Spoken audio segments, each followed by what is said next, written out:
নিৰাপত্তা যদি দিব নোৱাৰো কিয় হয় এম এল এ হঠাৎ খং উঠিছে বেয়াও লাগিলে ৰ'ব পৰা নাই যি আহিলে সেই সময়তে টিভি মানুহ কোনোবা আহিলে খবৰ ল'লে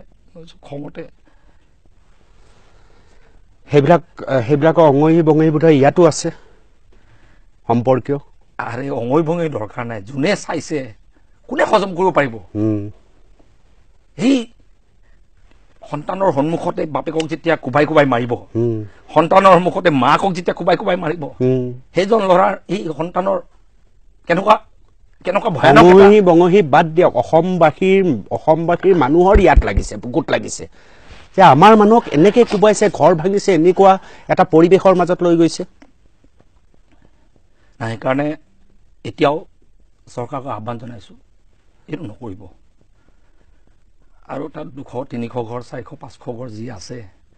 সেইখিনিক এই এক কথা মাটিত বেচাৰা মানুহখিনি বেছি বিচাৰা নাই এক কথা আধা কথা যেনে তেনে ইয়াতে কিবা হাজিৰা কৰি খাওঁ ল'ৰা ছোৱালী কিবা এটা ইয়াতেই পঢ়ায় চৰকাৰী স্কুল বেচৰকাৰী স্কুল য'ত যেনেকৈ পাৰে পঢ়ায় কিবা এটা মানুহ কৰোঁ বুলি সপোন চাই আহিছে আজি 20-30 বছৰীয়া সপোন চাই দুখ কষ্টৰে তাতে এই তাত ৰাস্তা নাই ইলেক্ট্ৰিচিটি নাই খোৱা পানী নাই সৰ্ব মানুহে থকা জেগা নহয় ন এইবোৰ পুঁজিপতি পাইছে নি চিমেণ্ট ফেক্টৰীয়ে চিমেণ্ট উৎপাদন কৰি আছে আৰু আমাৰ এই নিসহায় এইখিনি মানুহ যিখিনিয়ে দিনটো হাজিৰা কৰি পৰিয়ালটো কিবাকে চলাই এখন সৰু অসমীয়া স্কুলত পঢ়ুৱাইছে ল'ৰা ছোৱালীক এটা সৰু সপোন ভাঙিবলৈ এখন চৰকাৰটো কোনো অসমৰ মানুহে দিয়া নাই 70% কৃষিজীৱী মানুহ সবেই সৰু সপোন দেখে সেই সপোন ভাঙিবলৈতো এখন চৰকাৰক আপোনালোকে আনা নাই ৰাইজে আনা নাই আমি আনা নাই আৰু খং উঠিছে সিদিনা টিভিত যেতিয়া দেখিলোঁ বন বিষয়া এটাই যেতিয়া চিমেণ্ট ফেক্টৰী এভেকশ্যন কৰিব গৈছে তেতিয়া আপোনালোকৰ সাংবাদিকে কোনোবা সুধিছে যে আপোনালোকে এইখন ফেক্টৰী আমচাং অভয়াৰণ্যত পৰে বুলি গম পোৱা নাছিলে নেকি আজি যে আহিছে বুলি কওঁতে নাই যোৱাকালি ছাৰ্ভেত ওলাইছে ইয়াত সোমাইছে বুলি যোৱাকালিলৈকে পৰহিলৈকে ছাৰ্ভে কৰি আছে নেকি ৱাইল্ড লাইফ চেঞ্চুৰী ক'ত পৰে নাজানে চৰকাৰে গতিকে আমাৰ ক্ষেত্ৰত হ'লে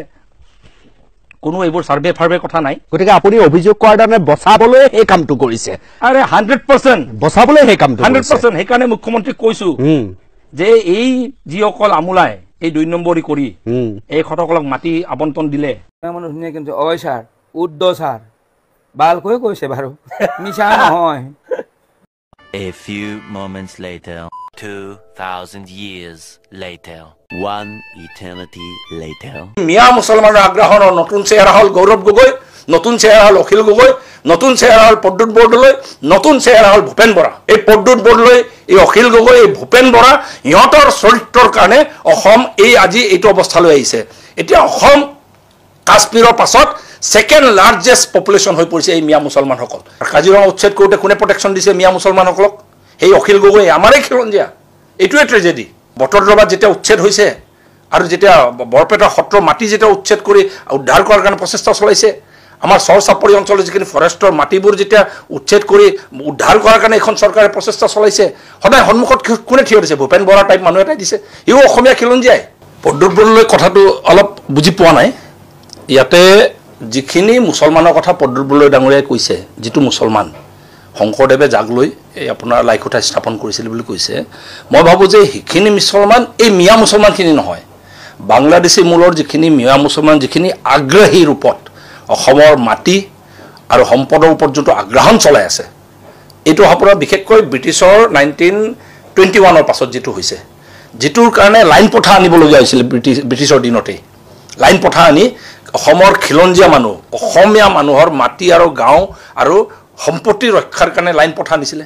লাইন পথা ফেল হৈ গ'ল তাৰমানে ইমান আগ্ৰাহন আছিলে ময়মনসিঙৰ পৰা অহা যিখিনি মুছলিম মিয়াসকলৰ ইমান আগ্ৰাহন তাৰপাছত ছৈয়দ ছাদুল্লাহৰ দিনতো যিখিনি আগ্ৰাহন যেনেকৈ একেবাৰে বহুত জনজাতি মানুহৰ গাঁও অসমীয়া মানুহৰ গাঁও দখল কৰি আৰু সেই সময়তো এনেকুৱা এটা অৱস্থা আছিলে শ্লোগান দিছিলে এই মুছলিম লীগই যে শ্লোগান দিছিলে যে চলো চলো দৰং চলো